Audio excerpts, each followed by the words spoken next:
2 जून 1977 सर्व आत्माओं के आधार मूर्त, उद्धार मूर्त और पूर्वज ब्राह्मण सो देवता हैं। बाप दादा चारों ओर के बच्चों को उन्हों के विशेष 2 रूपों से देख रहे हैं। वो 2 रूप कौन से हैं, जानते हो? वो 2 रूप हैं, एक सर्व के पूर्वज, दूसरा सर्व के पूजनीय। पूर्वज और पूजनीय पूजन के साथ साथ गायन योग्य तो हैं ही। ऐसे अपने दोनों रूपों की स्मृति रहती है कि हम ही सर्वधर्म स्थापक व सर्वधर्म की आत्माओं के पूर्वज हैं। ब्राह्मण सो देवता अर्थात आदि सनातन धर्म की आत्माएं बीज अर्थात बाप द्वारा डायरेक्ट तना के रूप में हैं। सृष्टि वृक्ष के चित्र में भी आपका स्थान कहाँ है? मूल स्थान है ना? तो मूल तना, जिस द्वारा ही सर्वधर्म रूपी शाखाएं उत्पन्न हुई हैं। तो मूल आधार अर्थात सर्व के पूर्वज ब्राह्मण सो देवता हैं। ऐसे पूर्वज अर्थात आदि देव द्वारा आदि रचना हो। हर एक को अपने पूर्वज का रिगार्ड और स्नेह रहता है। हर कर्म का आधार, कुल की मर्यादाओं का आधार, रीति रस्म का आधार पूर्वज होते हैं। तो सर्व आत्माओं के आधार मूर्त और उद्धार मूर्त आप पूर्वज हो। ऐसे अपने श्रेष्ठ स्वमान में स्थित रहते हो। पूर्वज का स्वमान होने के कारण पूर्वजों के स्थान का भी स्वमान है।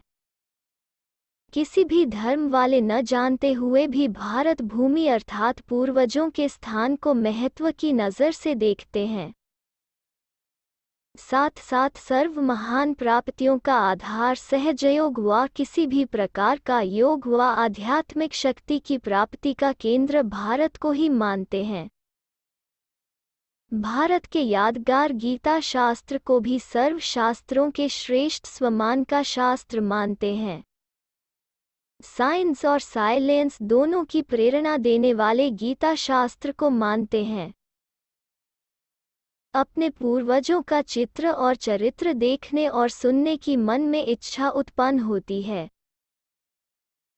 पूरी पहचान न होने का कारण, स्मृति न होने का कारण, इच्छा होते हुए भी धर्म और देश की भिन्नता होने कारण इतने समीप नहीं आ पाते हैं।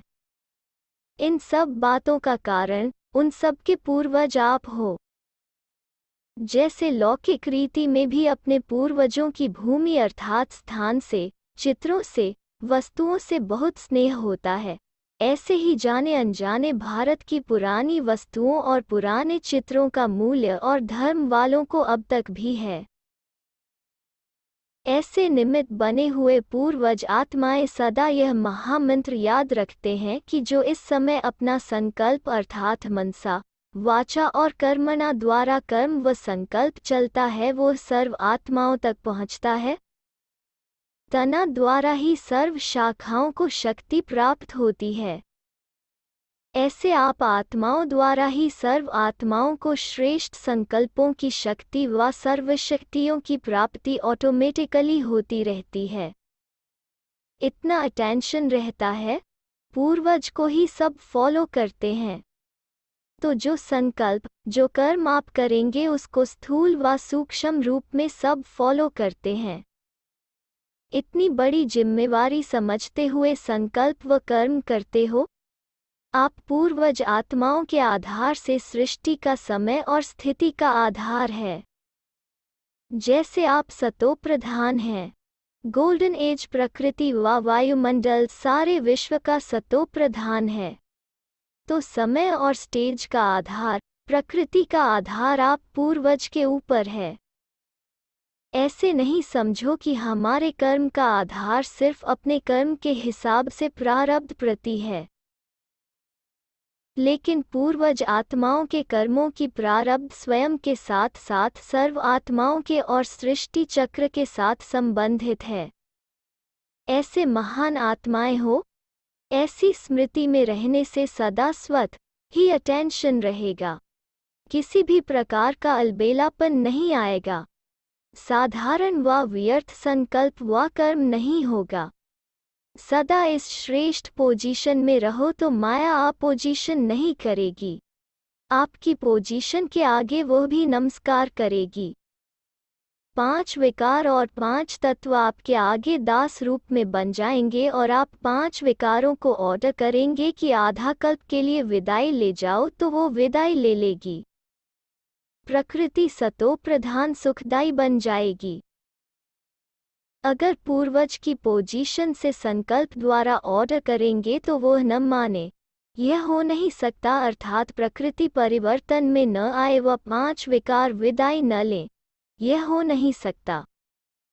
समझा? ऐसा श्रेष्ठ स्वमान बाप चारों ओर के महावीर बच्चों को दे रहे हैं। नंबरवार तो सब हैं ही। अच्छा,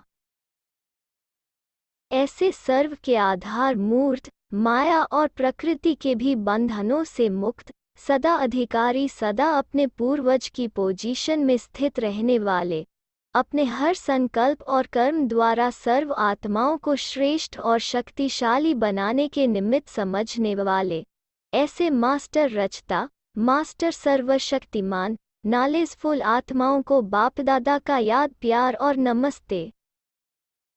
निर्मल शांता दादी से स्वयं को पूर्वज समझती हो? अभी विदेश में भी निमित्त दादी गई है तो किस लिए गई है? सर्वधर्म वाले अपने पूर्वज की नज़र से देखेंगे। भासना आएगी, वाइब्रेशन आएंगे कि यह आत्माएं हमारे संबंधी हैं, हमारे हैं। लेकिन कैसे हैं, वो जब संपर्क में आएंगे तब समझ सकेंगे। लेकिन वाइब्रेशन जरूर आएगा। हर स्थान पर ऊंची नज़र से ऊंच आत्माओं की भावना से वाइब्रेशन द्वारा, दृष्टि द्वारा कुछ प्राप्त हो जाए, इस भावना से देखेंगे और देख भी रहे हैं। जैसे बादलों के बीच छिपा हुआ चांद आकर्षित कर रहा है, ऐसे बहुत श्रेष्ठ वस्तु व श्रेष्ठ व्यक्ति हैं, ऐसे अनुभव करेंगे। लेकिन नॉलेज न होने के कारण बादलों के बीच में अभी अनुभव करेंगे। बादलों के बीच थोड़ी किरणें, थोड़ी शीतलता नजर आएगी और आकर्षण होंगे स्पष्ट पाने लिए।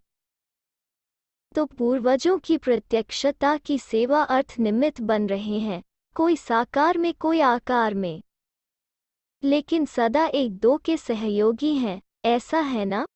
आप सभी भी स्वयं को सहयोगी समझते हो ना? निमित्त तो एक ही बनता है, लेकिन साक्षात्कार तो शक्ति सेना का होगा कि एक का होगा। जैसे बाप द्वारा बच्चों का साक्षात्कार होता है, बच्चों द्वारा बाप का होता है, वैसे ही निमित्त एक आत्मा द्वारा सर्व सहयोगी आत्माओं का भी साक्षात्कार होता है। अगर सब वहां चले जाएं तो बाकी यहां देखने किसको आएंगे, सुनेंगे? और भी ऐसे हैं तो आकर्षण होगी। सब चीज एक बारी थोड़ी दिखाई जाती है। सौदागर भी होता है तो सब चीज एक ही बार बाहर निकाल देता है क्या? एक एक बात का महत्व रखते हुए फिर उसको आगे करते हैं। ड्रामानुसार हर रत्न की वैल्यू अलग अलग समय और अलग अलग स्टेज पर प्रत्यक्ष होती है। इसलिए चारों ओर यादगार मंदिर बने हुए हैं। सिर्फ एक स्थान पर है क्या? फिर तो एक ही स्थान पर सबका मंदिर बन जाए। लेकिन हर रत्न का हर स्थान पर भिन्न भिन्न सेवा के महत्व का है, इसलिए चारों ओर मंदिर है। चारों ओर यादगार है ना? गांव में भी यादगार होगा। ऐसा कोई नहीं होगा जहां आप पूर्वजों का यादगार न हो। है कोई ऐसा गांव? दीदी जी से आपका विमान तेज है व दादी का? उनका विमान तो स्थूल है और आपका? वो है साइंस का विमान और आपका साइलेंस का। साइंस का रचता है साइलेंस। साइलेंस की शक्ति से ही साइंस निकली है। रचता तो पावरफुल होता है ना? जैसे निमित्त बनी हुई साथी विशेष इस समय किस स्थिति में स्थित है? साक्षात्कार व वरदानी मूर्त, महादानी मूर्त है। जो भी खजाने हैं उनको महादानी मूर्त बाप से शक्ति लेते सहज स्वयं की शक्ति द्वारा सर्व को संकल्प द्वारा वाइब्रेशन द्वारा लाइट माइट का अनुभव कराना यह वरदान है। तो जैसे निमित्त एक रत्न बना ऐसे और भी रत्न बनेंगे। विशेष सेवा का कंगन बांधना चाहिए, तभी सर्विस का नया मोड़ प्रैक्टिकल में दिखाई देगा। निमित्त बनी हुई आत्माएं जो पर्दे के अंदर हैं, वो स्टेज पर आने की हिम्मत दिखाएंगी, तब तो नया मोड़ होगा। सारा समय पूर्वज की पोजीशन पर स्थित हो, स्वयं को तना समझ सर्व शाखाओं को शक्तियों का जल दो। नहीं तो जो सूखी पड़ी हुई हैं, उन्हों को फिर से ताज़ा बनाओ। अच्छा, पार्टियों से हर एक स्वयं को विश्व कल्याणकारी समझते हुए हर संकल्प और कर्म द्वारा विश्व का कल्याण हो, ऐसे संकल्प व कर्म करते हो। जब हर संकल्प श्रेष्ठ होगा तभी स्वयं का और विश्व का कल्याण होगा। अपनी ड्यूटी सदा स्मृति में रहनी चाहिए कि मैं विश्व कल्याण की इंचार्ज हूँ। इंचार्ज अपनी ड्यूटी को नहीं भूलता। लौकिक रीति में भी कोई ड्यूटी वाला अपनी ड्यूटी को अच्छी तरह न संभाले तो उसको क्या करते हैं? निकाल देते हैं। यहाँ किसी को भी निकाला नहीं जाता, लेकिन स्वतः ही निकल जाता है। वहाँ तनख्वाह कट कर देंगे या वार्निंग देंगे निकालने की, लेकिन यहाँ अगर अपनी ड्यूटी ठीक नहीं बजाते तो ड्रामानुसार प्राप्ति की तनख्वाह कट ही जाती है, खुशी कम हो जाती, शक्ति कम हो जाती।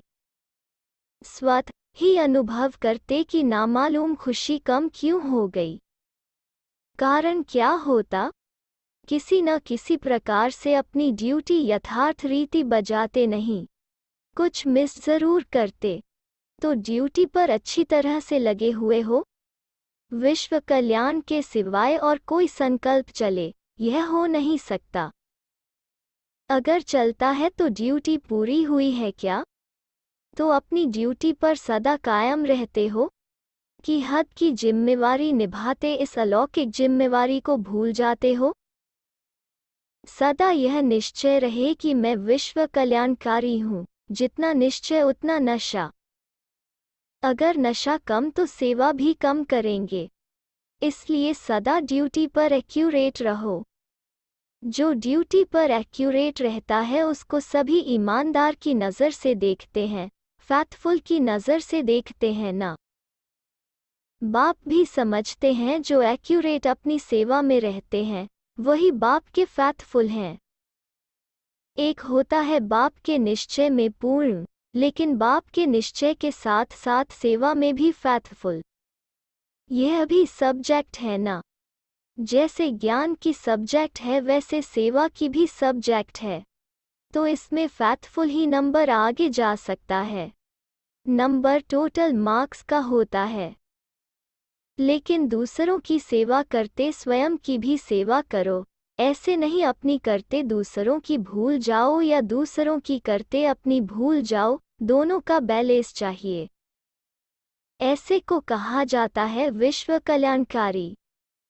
तो आत्मज्ञानी भी हो, लेकिन विश्व कल्याणकारी बाप द्वारा निमित्त बच्चे ही हो सकते।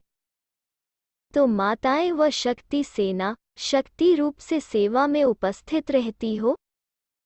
स्वयं की कमजोरी होगी तो सेवा में भी कमजोरी हो जाएगी। इसलिए शक्ति स्वरूप हो सेवा करो तब सफलता निकले। अपने को साधारण माता नहीं समझो, जगत माता समझो। जगत माता अर्थात विश्व कल्याणकारी। पांडव भी महावीर समझ सेवा में उपस्थित हो। महावीर मुश्किल को सहज बनाता। यादगार देखा है ना, संजीवनी बूटी लाना कितना मुश्किल था, लेकिन सारा पहाड़ ही ले आया। महावीर अर्थात पहाड़ को राई बनाने वाला। ऐसे महावीर बन सेवा की स्टेज पर आओ। जैसी स्टेज होगी वैसा रेस्पाइट मिलेगा। एक्टर जब कोई एक्ट करता है तो अगर स्टेज अच्छी होगी तो एक्ट की भी वैल्यू होगी।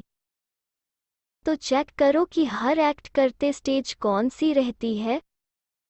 पावरफुल स्टेज रहती है या सिर्फ एक्ट करते रहते हो। स्टेज पर स्थित रहते हर एक्ट करो, फिर देखो कितनी सफलता मिलती है। मधुबन निवासी सभी निर्विघ्न होना। अखंड योगी हो। योग कब खंडन तो नहीं होता। जिससे प्रीत होती वो प्रीत की रीति निभाने वाले अखंड योगी होते हैं। आजकल जो महान आत्माएं भी कहलाती हैं उन्हों के नाम भी हैं अखंडानंद। लेकिन सब में अखंड स्वरूप तो आप हो ना। आनंद में भी अखंड, सुख में भी अखंड, सब में अखंड हो। वातावरण और वाइब्रेशन का भी सहयोग है, भूमि का भी सहयोग है, तो मधुबन निवासियों के लिए सहज है। सिर्फ संगदोष में न आए। दूसरे के अवगुणों को देखते सुनते डोंट केयर, तो इस विशेषता से अखंड योगी बन सकते। अगर कोई के संगदोष में आ जाते या अवगुण देखते तो योग खंडित होता। जो अखंड योगी नहीं वो पूज्य नहीं हो सकते। अगर योग खंडित होता तो थोड़े समय के लिए पूज्य होंगे, सदा का पूज्य बनना है ना। आधा कल्प स्वयं पूज्य स्वरूप, आधा कल्प जड़ चित्रों का पूजन। ऐसे हो। अच्छा।